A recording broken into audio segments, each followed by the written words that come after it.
Gordon Ramsay fish and chips versus Mrs. Paul's beer battered fish fillets. Which one is better? Gordon Ramsay was $5.94.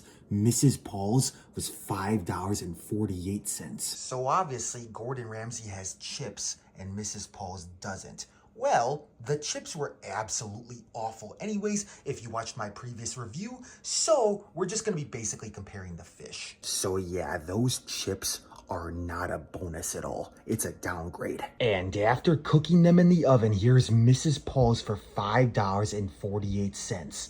And here is Gordon Ramsay for $5.98. But remember, Gordon Ramsay also gives you this bag of chips, but I'm not even bothered to cook it because it's the most bland chips ever. It has a decent crunch, but there's literally no flavor at all. And so, what would you rather have? Well, anyways, let's test this fish. This is Gordon Ramsay's. I will say, though, it is pretty good. It's kind of flaky and the crust is nice and buttery. Now, Mrs. Paul's.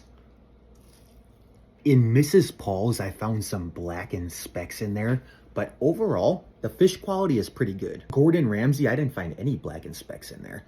The fish for both of these is honestly pretty solid. I actually like both of these. However, I'm going to give the win to Mrs. Paul's, mainly because the deal is just so much better. Not only is it cheaper, but you just get so much more fish. It's ridiculous. And I like the beer batter taste to it. It's nice and juicy. This is good. And I mean, look at this. Mrs. Paul's is good for the environment. Gordon Ramsay fish, taste-wise, I rate a 7 out of 10. Mrs. Paul's, taste-wise, I rate a 7.5. If you haven't already, check out my official Gordon Ramsay frozen meal series, and I'll see you in the next one. Bye-bye.